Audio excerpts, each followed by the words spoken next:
Sa isang tahanang maliit at payak, nagsisiksikan ang pangarap at kahirapan. Isang ama na nalunod sa bisyo, isang inang pilit bumangon sa bawat araw, at isang anak na kumakapit sa pag-asa ng edukasyon. Ito ang kanilang kwento, isang laban ng pamilya, sakripisyo at pangarap.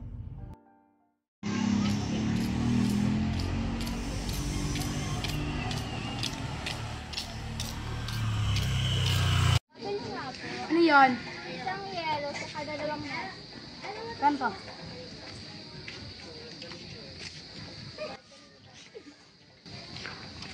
Ayan. Isang bloke ng yelo. 2 Nestle. Sakto ba ba? Salamat. Bata nag-aaral po. Hindi po, tapos po kami sa pera. Ate ka na.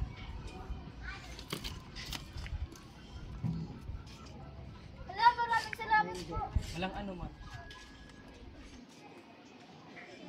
Ay kuya, pero una na po ako, baka hanapin po ako ng papa ko. Sige bate. Salamat po. Sunod mo kayo. Naadla. Ate, sunod po ako. Oh, nandun ka na pala. Musta araw? Gusto mo mag-aral na? Opo, ma'am. Pero ayun naman. Binigay po ako ng binigay po sa may tindahan na mga babasahin. Para po na pag hindi pa ako napag-aral, maragad mo tutunan po ako sa bahay lang po. Sige, punta ka na muna din, mag-usap-usap kami na.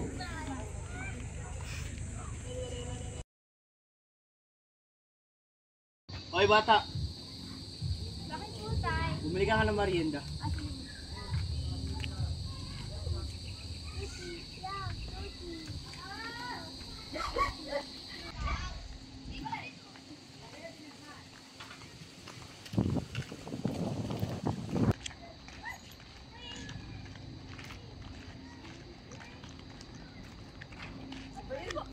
Hindi talaga pag walang pinag-aralan.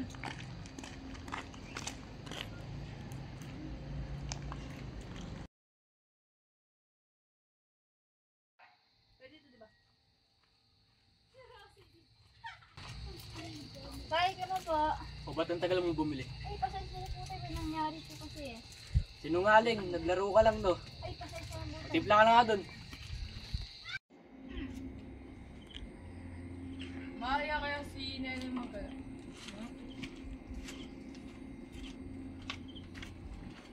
Ne, tara gala tayo. Sige po tayo, pero saan ba? Sa sala lang. Ah, sige.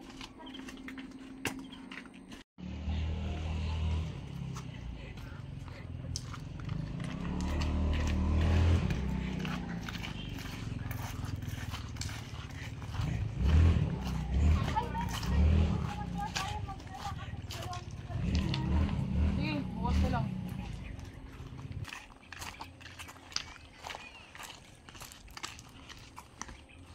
Nay, tulungan lang po kita dyan. Sige, salamat.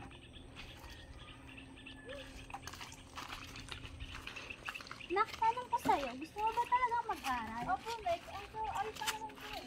Sige, gawan ko na rin ng paraan. Sige, sige.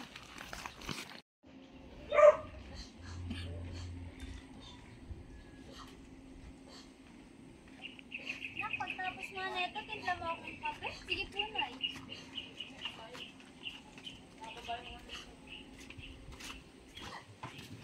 Sige, Nak, maghanap akong trabaho para makapag-aral ka. Sige po, Nay. Ay mga pinag-uusapan niyo dyan. Wala nang mga kwenta-kwenta. Ano bang pakialam mo? Kung kaya naglilinis na lang ng bahay. Sa bawat pag-ikot ng labada,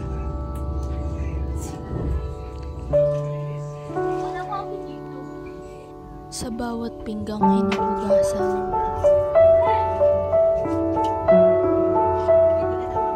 sa bawat kalsadang nililinis,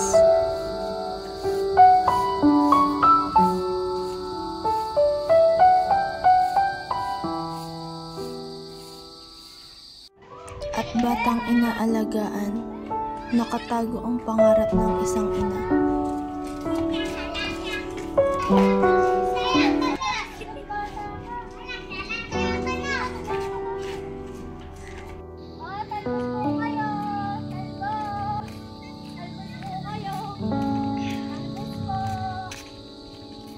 Hindi niya iniisip ang pagod, kundi ang kinabukasan ng kanyang anak. Dahil para sa isang ina, walang trabahong maliit basta't para sa pangarap ng kanyang pamilya. Itinago ng ina ang bunga ng kanyang pawis. Ay, maglalaga po pala ako sa ating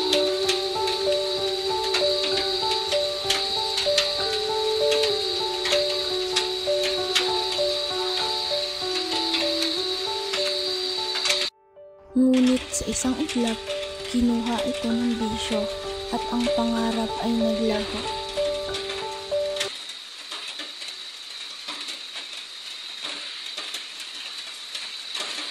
Uy, sakto, may pambili na ako ng alak. Ang perang pinaghirapan ng ina, nauwi sa bisyo ng ama, at ang tahanan, muling nauwi sa sigawan. Asan yung pera? Aba, ewan ko. Saan mo hinahanap? Di ba ikaw ang nagtago? Siguro pinabili mo na naman ang alak, no? Wala kang kahihiyan. Ipang-aaral natin yung samak natin. Yung pag-aaral na yan, wala namang kwenta yan. Wala naman siya mararating dyan. Huwag mo itulad sa'yo yan na walang marating sa buhay. May mararating din siya. Huwag mo itulad sa'yo. Naitay na ba kayo? Ayan ba talaga ang halaga ng pag-aaral ko? Yung pag-aaway niyo gabi-gabi? Pinag-aawayan yung kinabukasan ko. Hindi ako susuko sa pag-aaral ko kahit wala tayong pera, kahit wala kayong suporta. Kasi alam ko may pangarap ako. Kaya yung pagkalaban ko, kung ayaw niyo ako paglaban, sarili ko lang paglalaban ko. Anak, patawarin mo kami, hindi ka dapat nadadami sa ganito. Pangako, gagawin ko ang lahat para lang matupad lahat ng pangarap mo. Anak, pasensya na. Pasensya lang sinabi kong wala kang mararating. Natatakot lang ako makita kang masaktan. Gaya ng naranasan ko. Pero ngayon maniniwala na ako may mararating kahigit pa sa akin. Anak, magbabago na ako. Susuportahan na kita sa mga pangarap mo.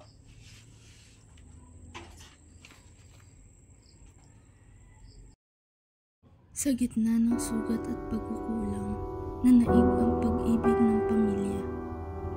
Ang dating bahay na puno ng sigawan, ngayon ay napalitan ng yakap at pangako. Mula sa pagkakamali, natutong bumangon ang isang ama. Mula sa bisyo, natagpuan niya ang halaga ng sakripisyo. Ngayon, hindi na alak ang laman ng kanyang mga palad, kundi pawis at pag-asa. Hindi mo kayo.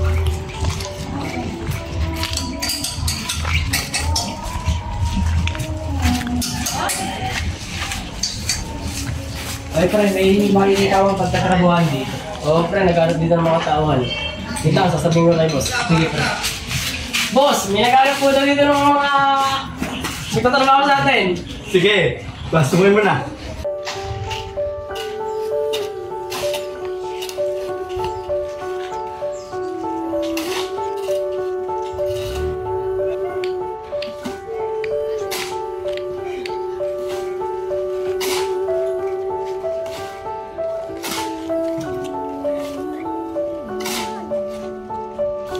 Ang ina na natiling matatag, patuloy na naglalabada, naghuhugas, at ngayon ay naglilingkod pa sa tahanan nila Budoy.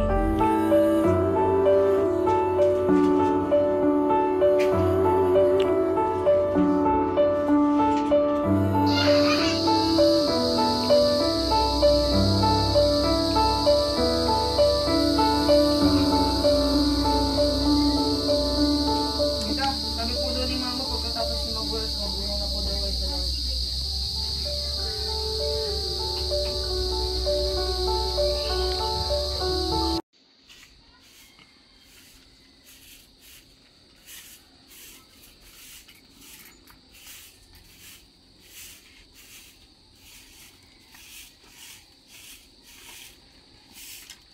Aling nga na, bag po daw, para kay Nene, sabi ni mama. Ay, salamat, Iwan. Ipasabi sa'yo nanay mo na. Kaya ano po yan? Bag pinapabigay ng mama ni Budoy. Ay, talaga po. Budoy, pasabi sa mama mo. Maraming salamat ha. Sige, sabihin ko na lang. Salamat ulit. Ay, nak, may nakalimutan na akong ibigay sa'yo. Wait lang po nito. Sige po, nay. Wala na, maraming salamat po. Pangako po, gagalingan ko po sa pag-aaral ko.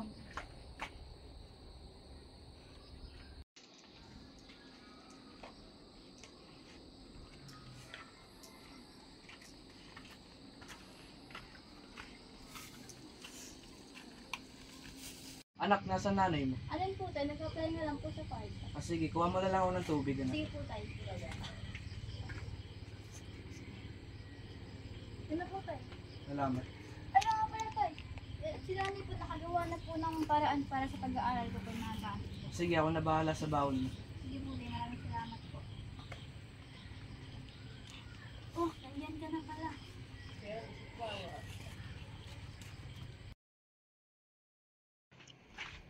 Nak-aral mabuti ah. Apo, nailangan niyo po lahat para matuwid mga pangarap ko.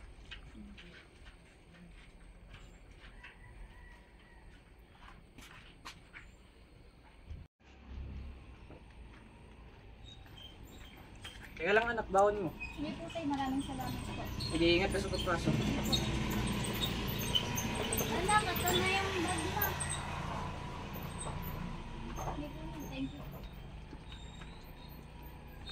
Ingat sa pagpasok ka na eh. Tayo na, ipasok na po ako. Sige, bye-bye, ingat.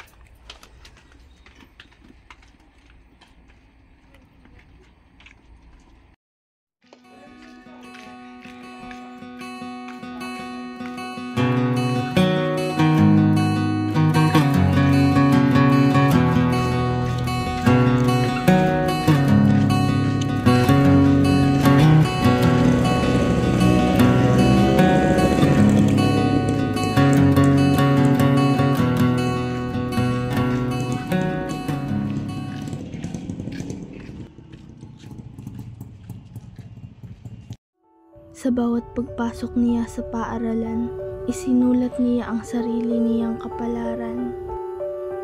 Makalipas ang ilang taon, natupad ang pangarap. Nakapagtrabaho sa ibang bansa, dala ang pag-ibig at sakripisyo ng kanyang pamilya. Mula sa tahanang binalot ng kahirapan, ngayon ay tahanang itinayo ng sakripisyo, pagmamahal at pangarap.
Buti na lang, pinag-aral natin si Nenay, kaya maangkas ang narating ng anak natin. Buti na lang naniwala ako sa anak natin at buti na lang di natin sinukuhan ng pangarap ng anak natin. Makalipas ang 2 taon, nakauwi na ang anak na minsang ipinaglaban.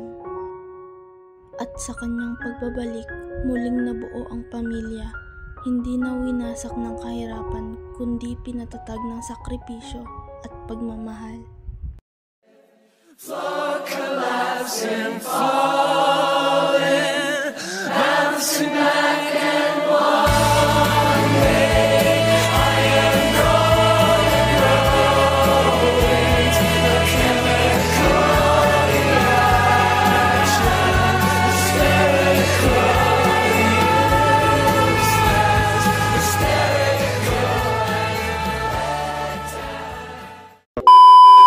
Anak, pasensya na. Bata, bumili ka na ng merienda.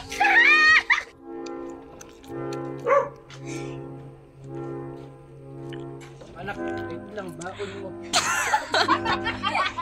Sige nak, maghahanap ako ng trabaho para makapag-aral ka. Sige po, Nay. Okay naman pinag-uusapan niyo dyan? Wala namang kakwenta-kwenta. Laki mo ba? Mukhang naglilinis na lang ng bahay. Hoy, Java, J,